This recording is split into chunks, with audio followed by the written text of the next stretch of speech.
तो अभी हम देखने वाले हैं कि अगर हम एक कंप्लीट स्टूडियो सेटअप के जरिए पढ़ाते हैं, अपने वीडियोज़ रिकॉर्ड करते हैं या फिर ऑनलाइन क्लासेस करते हैं, पीडीएफ या पीपीटी से हम पढ़ाते हैं, तो उसका क्या लुक आता है, वो किस तरह से दिखता है और वीडियो की क्या क्वालिटी होती है।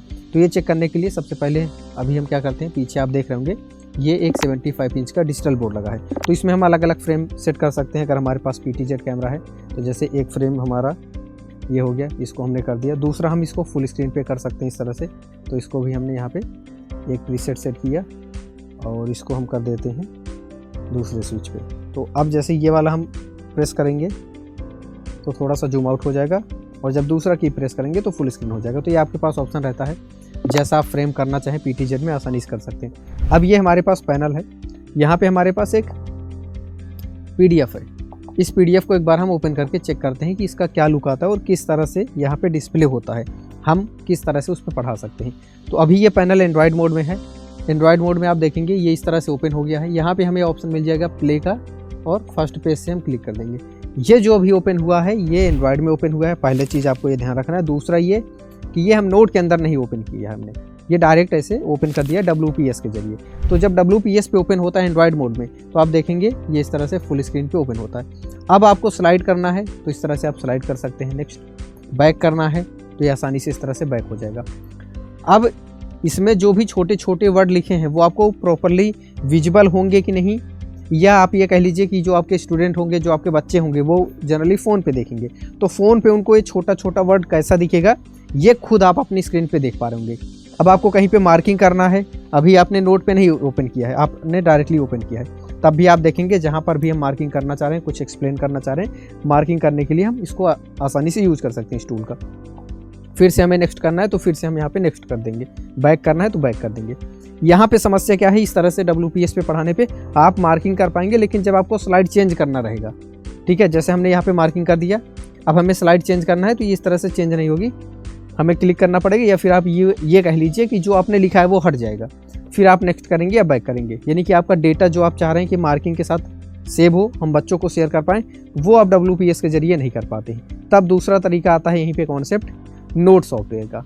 आप ये एंड्रॉयड वाला नोट ओपन कर लीजिए, ठीक है। अभी हम एंड्रॉयड मोड में ही, ध्यान रखिएगा, यहाँ पे इंपोर्ट का ऑप्शन मिल जाता है और यहाँ से हम अपनी इस PDF को यहाँ पे इंपोर्ट कर लेंगे। ये वाला था तो इसको हमने यहाँ पे क्लिक कर दिया, अब ये इंपोर्ट हो रहा है। ये हमारे सारे पेजेस यहाँ पे आ गए, आप देख सकते हैं। यहाँ पे आप क्लिक करेंगे तो ये सारे पेजेस आपको ये इस तरह से दिखेगा। अब ये नोट के अंदर आ गया है। अब जो मार्किंग वाली समस्या थी, जैसे हम मान लेते हैं अभी 7th पेज पे हैं और यहाँ पे हम रेड कलर कर लेते हैं, हमने यहाँ पे मार्किंग किया, हमने यहाँ पे मार्किंग किया, यहाँ पे फिर हमने नेक्स्ट कर दिया और यहाँ पे हमने कुछ भी लिखा, लेकिन पहले वाला जो हमने लिखा था क्या वो सेव है, ये हट गया। तो हम पीछे जाके देखेंगे तो आप देखेंगे यहाँ पे मार्किंग है। अब इसके आगे वाला देखेंगे तो ये भी है, इसके आगे जाके फिर हम कुछ मार्किंग करते हैं तो ये भी है, ठीक है। पीछे जाते हैं, ये देखिए ये वाला मार्किंग भी है। तो अब हम मार्किंग के साथ इसको सेव कर सकते हैं। जहाँ जहाँ पे हम एक्सप्लेन कर रहे हैं, क्वेश्चन सॉल्व कर रहे हैं, वो सब कुछ यहाँ पे सेव होता जाएगा। आप पेजेस को आसानी से आगे पीछे कर सकते हैं। बहुत ही फ्रिक्वेंटली अपनी स्लाइड्स देखनी है तो इस तरह से आप अपनी सारी स्लाइड देख सकते हैं और सारी स्लाइड आपको इस तरह से दिखेगी। अब यहाँ पे क्या समस्या है, इसमें भी एक थोड़ी सी समस्या है। इसमें समस्या ये है कि ये जो आप पेजेस देखेंगे, यहाँ पे हम क्लिक करते हैं तो ये इधर का इतना हिस्सा, इधर का इतना हिस्सा बच जाता है। ये सभी पैनल में होता है, एंड्रॉयड मोड में कोई भी पैनल हो आपका वो इस तरह से ओपन होता है।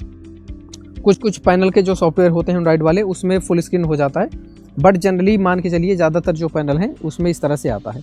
अब इसका क्या सॉल्यूशन है कि हमें ये फुल स्क्रीन पे भी ओपन हो और मार्किंग भी कर पाएँ। तब कॉन्सेप्ट आता है आपका विंडोज़ मोड का। अब आपको एंड्रॉयड से कोई लेना देना नहीं, इसको बंद कर देना है। पैनल में आपको एक हार्डवेयर डिवाइस लगानी पड़ती है जिसको बोलते हैं OPS लगा है तो यहाँ पे आपको PC का ऑप्शन शो करेगा, इस पे आप इस तरह से क्लिक कर देंगे। एंड्रॉयड से सीधा शिफ्ट कर जाएंगे आप विंडोज़ मोड में। अब ये मानिए कि आपका बड़ा सा कंप्यूटर है, बड़ा सा PC है, बड़ा सा लैपटॉप है, तो यहाँ पे हमें एक सॉफ्टवेयर मिलता नहीं है, मतलब आपको इंस्टॉल करना पड़ता है। लाइसेंस जो सॉफ्टवेयर होता है Note 3, एक और सॉफ्टवेयर आता है Note 5। तो जनरली Note 3 थोड़ा सा फेमस है। Note 3 को जब आप ओपन करेंगे तो कुछ इस प्रकार का आप देखेंगे इंटरफेस आपको यहाँ पे मिलेगा। अब यहाँ पे अगर हम बैकग्राउंड चेंज करना चाह रहे हैं, ये सब बेसिक चीज़ें होती हैं, आपको पता होगा। यहाँ पे आप पे जो भी बैकग्राउंड आपको रखना है वो आप रख सकते हैं। फिलहाल के लिए हम ये ब्लैक रख लेते हैं अभी। अब यहाँ पे हम उसी पेज को इंपोर्ट करते हैं जो हमारे पास PDF था, ठीक है। तो ये हमारे पास ड्राइव में है और ये वाली थी, ठीक है। तो इसको हमने यहाँ पे ओपन करा दिया है। तो आप देखेंगे हमारे सारे पेजेस यहाँ पे आ गए हैं इस तरह से, ठीक है, ये यहाँ पे पेजेस आ गए हैं। अब यहाँ पे अगर हमें मार्किंग करना है तो मार्किंग तो हम कर पाएंगे, लेकिन एक और अच्छी चीज़ आप देख रहे होंगे, पेजेस पूरा फुल स्क्रीन पे आ रहे हैं, ये देखिए, ठीक है। और प्रेजेंटेशन व्यू में देखना है तो इस तरह से हमें हमारी स्लाइड दिख जाएंगी। अब यहाँ पे कहीं पर भी हमें मार्किंग करना है तो हम मार्किंग करके यहाँ पे आसानी से एक्सप्लेन कर सकते हैं इस तरह से। नेक्स्ट करना है तो ये हमने नेक्स्ट कर दिया, यहाँ पे कुछ लिखा, बैक करना है तो बैक वाला भी आपका सेव रहेगा। तो जब हम विंडोज मोड में यानी कि ओपीएस के साथ नोट 3 पे पढ़ाते हैं तो उसका बेनिफिट ये होता है, एक तो फुल स्क्रीन पे आता है, दूसरा मार्किंग जो करते रहते हैं वो पूरा सेव होता रहता है, और लास्ट में यहाँ पे हम जाके इसको एक्सपोर्ट करने पे हम चाहे तो इमेजेस फॉर्मेट में, वर्ड फॉर्मेट में, पीडीएफ में या पीपीटी में, तो जनरली पीडीएफ का फॉर्मेट ज़्यादा बेहतर माना जाता है क्योंकि वो मोबाइल में, लैपटॉप में, हर डिवाइस में आसानी से ओपन हो जाता है। तो पीडीएफ में आप इसको एक्सपोर्ट कर लीजिए, जो भी आपने नोट्स पढ़ाया है, मार्किंग किया है, और वही सेम नोट्स हम बच्चों को शेयर कर सकते हैं। तो मुझे पूरी उम्मीद है आपको ये वीडियो पसंद आया होगा। इसी तरह के और वीडियोस देखते रहने के लिए इस चैनल को आप सब्सक्राइब कर सकते हैं। बाकी मैं आपसे फिर मिलता हूँ अगले वीडियो में, तब तक के लिए नमस्कार।